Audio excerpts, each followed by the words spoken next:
सातारा जिल्ह्यातील आजच्या top 10 news दिनांक 22 मे 2026. Powered by be vocal for local. आपली खरेदी आपल्या शहरात, आपल्या साताऱ्यात.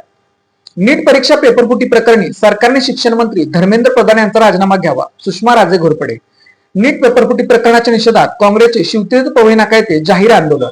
नीट परीक्षा पेपरफुटीच्या घटनेमुळे देशभरातील 22 लाख विद्यार्थ्यांच्या भविष्याशी खेळ झाला असल्यामुळे याला जबाबदार असणारे शिक्षण मंत्री धर्मेंद्र प्रधान यांचा सरकारने राजीनामा घ्यावा अशी ही मागणी सातारा जिल्हा महिला काँग्रेस कमिटीच्या अध्यक्षा सुषमा राजे घोरपडे यांनी शिवतीर्थ पवई नाका येथे झालेल्या आंदोलन दरम्यान केली.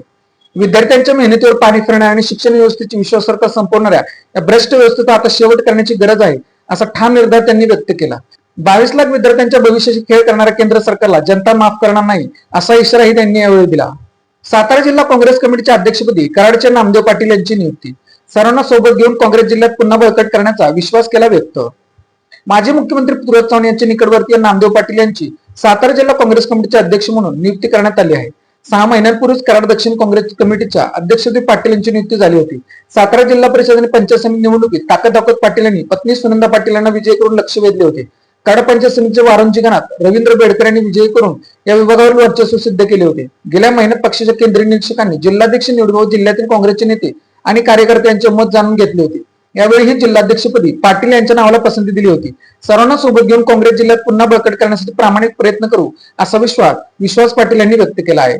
साताऱ्यात निधी अभावी जलजीवन मिशन योजनेचे कामे ठप्प. जलजीवन मिशनचा ओढला बोजवारा. ठेकेदारांची 500 कोटींची बिले थकली. सातारा जिल्ह्यात हर घर जल अर्थात जलजीवन मिशन योजनेची कामे गेल्या अनेक दिवसांपासून ठप्प झाली आहेत. जिल्ह्यातील ठेकेदारांची 500 कोटी रुपयांची बिले थकली असून त्यामुळे त्यांच्यावर कर्जबाजारीपणाची वेळ आली आहे. जिल्ह्यात काही ठिकाणी योजनेची अर्धवट सांगाडे दुर्गात पडले असून त्यामुळे नागरिकांकडून योजनेबाबत नाराजी व्यक्त होत आहे. जलजीवन मिशन योजनेअंतर्गत 31 मार्च 2024 पर्यंत कामे पूर्ण करणे अपेक्षित होते. मात्र त्यानंतर 2 वर्षे उलटूनही आणि 3दा मुदतवाढ देऊनही द्यावी कामे सातारा जिल्ह्यात ठप्प आहे. त्यामुळे जिल्ह्यात जलजीवन मिशनचा बोजवारा उडाला आहे. मान तालुक्यात निवडणुकीच्या तोंडावर पाणी सोडायचं आणि निवडणूक संपली की बंद करायचं हे नाटक आता खपवून घेणार नाही. शरद दडस. मान तालुक्याने ज्या लोकप्रतिनिधींना भरभरून निवडून दिले त्यांच्यावर अतोनात्यान केले त्याच जनतेला आज त्यांनी वारावर सोडले आहे. निवडणूक जाहीर फक्त मतं मिळवण्यासाठी पाणी सोडण्याचे नाटक करायचे आणि निवडणूक संपली की पाणी बंद करायचे असल्या भूलतापा आणि नाटके आता मान तालुक्यावर स्वाभिमानी जनता खपवून घेणार नाही असा घणाघाती आरोप राष्ट्रीय समाज पक्षाचे राज्य सरचिटणीस शरद दडस यांनी केला आहे. यावेळी दडस बोलताना म्हणाले की 10-12 वर्षात मान तालुक्यात सिजलाम सुफलाम केल्याचे चित्र महाराष्ट्राला दाखवले जात आहे. मात्र स्वतःच्या नावापुढे पाणीदार लोकप्रतिनिधी किंवा पाणीदार आमदार अशा पाट्या लावल्या जातात. परंतु जर तालुका खरोखरच पाणीदार झाला असेल तर आज मे महिन्यात तालुक्याची अवस्था इतकी बिकट का? जानेवारी महिन्यातच उत्तर मानमधील 70% ग्रामपंचायतीची टँकरची मागणी करणारे ठराव केले होते. आज परिस्थिती अशी आहे की चिमण्यांनाही पाणी प्यायला पाणी नाही. नागरिकांना 4-4 दिवसांनी पाणी दिले जात आहे. सातारा जिल्ह्यात सुसाट धावणाऱ्या डंपरमुळे दुचाकी चालकांच्या जीवाला घोर. प्रशासन एखाद्याचा जीव गेल्यावरच लक्ष देणार का? नागरिकांचा सवाल. सातारा जिल्ह्यात सुसाट डंपर चालवले जात आहे. रस्त्याच्या स्थितीचा अंदाज न घेता वाहन पळवले जात असल्याने अपघाताचा धोका निर्माण झाला आहे. रस्त्यावर दुचाकी चालकांची वर्दळ वाढलेली आहे. यामध्ये महिलाही दुचाकीने येत असतात. यांना यामुळे धोका निर्माण झाला आहे. त्यामुळे संबंधित वाहन चालकांवर कारवाई करण्याची मागणी नागरिकांकडून करण्यात येत आहे. प्रशासन एखाद्याचा जीव गेल्यावर लक्ष देणार का असा सवाल हे नागरिक विचारू लागले आहेत. साताराहून रस्त्यावर वृक्षतोडी प्रकरणी ठेकेदारावर कारवाईची मागणी. साताराहून रस्त्यावर 100 वर्षापूर्वीची वड, पिंपळ आणि आंब्याची झाडे बेकायदेशीरपणे तोडली जात असल्याचा आरोप करत मल्हार फाउंडेशनचे अध्यक्ष ॲडव्होकेट वैभव यांनी जिल्हा उपवन संरक्षक सातपुते यांची भेट घेऊन कारवाईची मागणी केली आहे. रस्ता धुळीकरणाच्या कामादरम्यान मंजूर मर्यादेपेक्षा अधिक क्षेत्रातील वृक्षतोड होत असल्याचे तसेच वाहतूक परवाना नसताना तोडलेली झाडे वाहतूक केली जात असल्याचे मोरे यांनी फोटोसह निदर्शनास आणून दिले. सुरुवातीला अशी कोणतीही बेकायदेशीर वृक्षतोड किंवा वाहतूक सुरू नसल्याचे उपवन संरक्षकांनी सांगितलं दावा मोरे यांनी केला. मात्र फोटो दाखवल्यानंतर अधिकाऱ्यांना वस्तुस्थिती लक्षात आल्याचे त्यांनी म्हटले आहे. हेळवक आरोग्य केंद्रात माणुसकीचा काळीमा. कुटुंब नियोजन शस्त्रक्रियेसाठी पैशाची मागणी. भूल दिल्यानंतर पैसे न दिल्याने शस्त्रक्रियेस नकार. पाटण तालुक्यातील हेळवाक प्राथमिक आरोग्य सध्या भ्रष्टाचाराचे केंद्र बनले आहे. येथे गरीब रुग्णांची उघडपणे लूट होत असल्याचा धक्कादायक प्रकार समोर आला आहे. कुटुंब नियोजन शस्त्रक्रियेसाठी डॉक्टरकडून 1 ते 2 हजार रुपयांची मागणी केली जात आहे. पैसे न दिल्यास रुग्णाला भूल दिल्यानंतरही शस्त्रक्रिया करण्यास नकार देण्यात आल्याने डॉक्टर पैशाला काळीमा फसणारी घटना घडली असल्याचे समोर आले आहे. वरिष्ठ अधिकारी भ्रष्ट वैद्यकीय अधिकाऱ्यांवर कारवाई करणार का असा सवाल नागरिकांकडून विचारला जाऊ लागला आहे. या प्रकरणाचा पाठपुरावा केला असता आशा सेविकांनी कबूल केले की वैद्यकीय अधिकाऱ्यांच्या सांगण्यावरूनच आम्ही रुग्णांना पैसे आणण्यास सांगतो. एका वृद्ध महिलेने देखील सांगितले की त्यांच्याकडून शस्त्रक्रियेसाठी पैसे वसूल करण्यात आले. यावरून ते मोठा भ्रष्टाचार असल्याचे दिसून येत आहे.